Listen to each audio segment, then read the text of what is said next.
কলার টোটকা আপনি যাকে বশ করতে চাইছেন, সে হোক আপনার স্বামী, সে হোক আপনার মাতা পিতা, সে হোক আপনার সন্তান, সে হোক আপনার প্রেমিক, সে হোক আপনার বন্ধু, যে হোক, এই কলার টোটকা আপনি তাকে কীভাবে বশ করতে পারেন।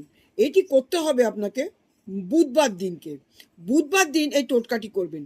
মঙ্গলবার দিন করতে পারেন, শনিবার দিনও করতে পারেন।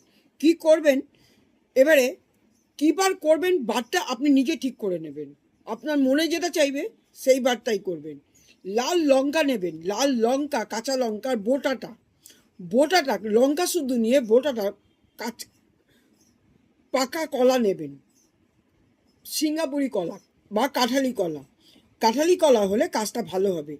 ওই বোটাটা দিয়ে আপনি যাকে বস করতে চাচ্ছেন, যদি আপনার বস, অফিসের বস আপনাকে দিয়ে বিভিন্নভাবে খাটায়, আপনাকে পছন্দ করে না, বা আপনার কোনো বন্ধু বান্ধব পেছনে লাগায় আপনার অফিস কলিগ, সে যাই হোক, কী করবেন, লঙ্কার সবুজ বোটাটা দিয়ে আপনি কলাটার উপর তার নাম পদবী সহ লিখবেন।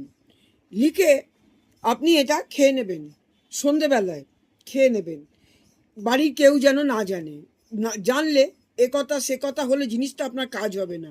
খেয়ে নেবেন। এটা আপনি 5টা সপ্তাহ করবেন। দেখবেন আপনার যাকে আপনি এটা করতে চাইছেন, আপনার বসে করতে চাইছেন, যাতে আপনার কথা শোনে, সে অবশ্যই আপনার কথা শুনবে এবং আপনার কথা মানবেও।